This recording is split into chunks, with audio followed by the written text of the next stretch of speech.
ರಾಜ್ಯದ ವಿವಿಧೆಡೆ ಬರದ ಛಾಯೆ ಇದೆ. ಮಳೆಗಾಗಿ ಮೋಡ ಬಿತ್ತನೆ ಕಾರ್ಯವನ್ನು ನಡೆಸಲಾಗ್ತಾ ಇದೆ. ಹುಬ್ಬಳ್ಳಿ ವಿಮಾನ ನಿಲ್ದಾಣದಲ್ಲಿ ಮೋಡ ಬಿತ್ತನೆಗೆ ಚಾಲನೆಯನ್ನು ಕೊಡಲಾಗಿದೆ. ಒಂದು ಕಡೆಯಲ್ಲಿ ಬರದ ಛಾಯೆ, ಮಳೆಗಾಗಿ ರೈತರು ಎದುರು ನೋಡ್ತಾ ಇದ್ದಾರೆ. ಮೋಡ ಬಿತ್ತನೆ ಕಾರ್ಯವನ್ನ ನಡೆಸಲಾಗಿದೆ. ಹುಬ್ಬಳ್ಳಿ ವಿಮಾನ ನಿಲ್ದಾಣದಲ್ಲಿ ಮೋಡ ಬಿತ್ತನೆಗೆ ಚಾಲನೆಯನ್ನು ಕೊಡಲಾಯಿತು. ಸಚಿವ ಸತೀಶ್ ಜಾರಕಿಹೊಳಿ, ಮಾಜಿ ಸಚಿವ ಎಚ್.ಕೆ. ಪಾಟೀಲ್, ಶಾಸಕ ಎನ್.ಎಚ್. ಕೋನರೆಡ್ಡಿ ಸೇರಿ ಹಲವರು ಉಪಸ್ಥಿತರಿದ್ದರು. ಹಾವೇರಿ ಜಿಲ್ಲೆಯ ಶಾಸಕರಿಂದ ಮೋಡ ಬಿತ್ತನೆ ಕಾರ್ಯವನ್ನು ಆರಂಭಿಸಲಾಗಿದೆ. ಶಾಸಕ ಪ್ರಕಾಶ್ ಕೋಳಿವಾಡ ನೇತೃತ್ವದಲ್ಲಿ ಆಯೋಜನೆಯನ್ನ ಮಾಡಲಾಗಿದೆ. ತಮ್ಮ ಸ್ವಂತ ಖರ್ಚಿನಲ್ಲಿ ಹಾವೇರಿ ಜಿಲ್ಲೆ ಶಾಸಕರಿಂದ ಮೋಡ ಬಿತ್ತನೆ ಕಾರ್ಯವನ್ನು ಕೈಗೊಳ್ಳಲಾಗಿದೆ. 1 ಗಂಟೆಗೆ 15 ಲಕ್ಷ ರೂಪಾಯಿ ಖರ್ಚು ಮಾಡಿ ಒಟ್ಟು 3 ದಿನ ಮೋಡ ಬಿತ್ತನೆಗೆ ಪ್ಲಾನ್ ಕೂಡ ಹಾಕಿಕೊಳ್ಳಲಾಗಿದೆ. ಒಂದು ಕಡೆಯಲ್ಲಿ ಬರದ ಛಾಯೆ ಆವರಿಸಿದೆ. ರೈತರು ಮಳೆಗಾಗಿ ಎದುರು ನೋಡ್ತಾ ಇದ್ದಾರೆ.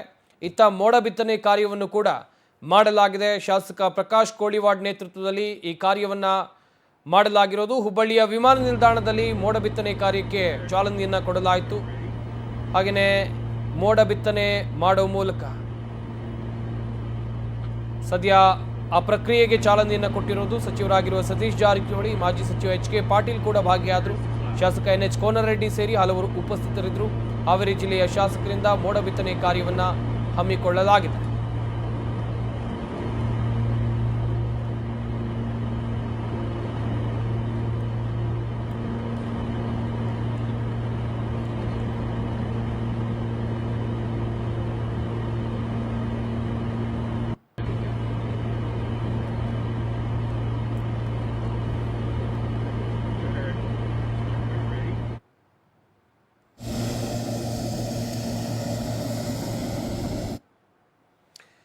ಮಾಹಿತಿ ಕೊಡ್ತಾರೆ ನಮ್ಮ ಪ್ರತಿನಿಧಿ ರವಿಕುಮಾರ್, ದೂರವಾಣಿ ಸಂಪರ್ಕದಲ್ಲಿ ಜಾಯ್ನ್ ಆಗ್ತಾ ಇದ್ದಾರೆ. ರವಿಕುಮಾರ್, ಒಂದು ಕಡೆಯಲ್ಲಿ ಬರದ ಛಾಯೆ, ಇತ್ತ ಮಳೆಯ ಅನಿವಾರ್ಯತೆ ಖಂಡಿತವಾಗ್ಲೂ ಇದೆ. ಮೋಡ ಬಿತ್ತನೆ ಕಾರ್ಯಕ್ಕೆ ಚಾಲನೆಯನ್ನು ಕೊಡಲಾಗಿದೆ.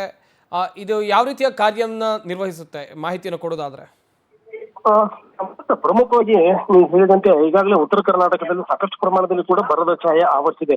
ಈಗಾಗಲೇ ಸಾಲ ಸೂಲವನ್ನು ಮಾಡಿದಂತ ರೈತರಿಗೆ, ಬಿತ್ತನೆ ಮಾಡಿದಂತ ರೈತರಿಗೆ ಮತ್ತೊಂದು ಆತಂಕ ಎದುರಾದ ಬೆನ್ನಲ್ಲೇ ಈ ಒಂದು ವಿಚಾರವನ್ನು ಗಂಭೀರವಾಗಿ ತೆಗೆದುಕೊಂಡಿರುವಂತಹ ಶಾಸಕ ಪ್ರಕಾಶ್ ಕೋಳಿವಾಡ್ ಅವರು ಸ್ವಯಂ ಪ್ರೇರಿತವಾಗಿ ಈ ಒಂದು ಮೋಡ ಬಿತ್ತನೆ ಕಾರ್ಯವನ್ನ ಶುರು ಮಾಡಿದ್ದಾರೆ. ಇವತ್ತು ಹುಬ್ಬಳ್ಳಿಯಲ್ಲಿ ಸಾಂಕೇತಿಕವಾಗಿ ಈ ಒಂದು ಮೋಡ ಬಿತ್ತನೆ ಕಾರ್ಯ ಆರಂಭಗೊಂಡಿತ್ತು. ಪ್ರಮುಖವಾಗಿ ರೈತರ ಒಂದು ನೆರವಿಗೆ ಈ ಒಂದು ಶಾಸಕರು ಸದ್ಯ ಬಂದಿದ್ದು, ಈ ಒಂದು ವಿಚಾರ ಕುರಿತಂತೆ ಕೂಡ ಶಾಸಕ ಎಚ್.ಕೆ. ಪಾಟೀಲ್ ಅವರು ಕೂಡ ಮಾತನಾಡಿ, ರಾಜ್ಯ ಸರ್ಕಾರ ಯಾವುದೇ ಕಾರಣಕ್ಕೂ ವಿಳಂಬವನ್ನು ಮಾಡದೆ ಈ ಒಂದು ಮೋಡದ ಬಿತ್ತನೆಯನ್ನು ಮಾಡಬೇಕು, ರೈತರ ನೆರವಿಗೆ ಬರಬೇಕೆಂಬ ಒಂದು ಒತ್ತಾಯವನ್ನು ಮಾಡಿದ್ದಾರೆ. ಇದೇ ವೇಳೆ ಎನ್.ಎಚ್. ಕೋನರೆಡ್ಡಿ, ಶಾಸಕ ಎನ್.ಎಚ್. ಕೋನರೆಡ್ಡಿ ಅವರು ಕೂಡ ಈ ಒಂದು ವಿಚಾರವನ್ನು ಗಂಭೀರವಾಗಿ ತೆಗೆದುಕೊಂಡು ಮುಖ್ಯಮಂತ್ರಿಯವರಿಗೆ ಪತ್ರವನ್ನು ಬರೆದು ಅವರು ಕೂಡ ಒತ್ತಾಯವನ್ನು ಮಾಡಿದ್ದಾರೆ. ಇವೆಲ್ಲವುಗಳ ನಡುವೆ ಸದ್ಯ ಮೋಡ ಬಿತ್ತನೆ ಕಾರ್ಯ ಆರಂಭವಾಗಿದ್ದು, 1 ಗಂಟೆಗಳ ಕಾಲ ಈ ಒಂದು ಮೋಡ ಬಿತ್ತನೆ ಕಾರ್ಯ ಹಾವೇರಿ ಸೇರಿದಂತೆ ಬೇರೆ ಬೇರೆ ಕಡೆಗಳಲ್ಲಿ ಕೂಡ ಮೋಡ ಬಿತ್ತನೆ ಸದ್ಯ ಶುರುವಾಗಿದ್ದು, 1 ತಿಂಗಳ ಕಾಲ ನಿರಂತರವಾಗಿ ಈ ಒಂದು ಮೋಡ ಬಿತ್ತನೆ ಕಾರ್ಯ ನಡೆಯಲಿದೆ. ಸಂಪತ್.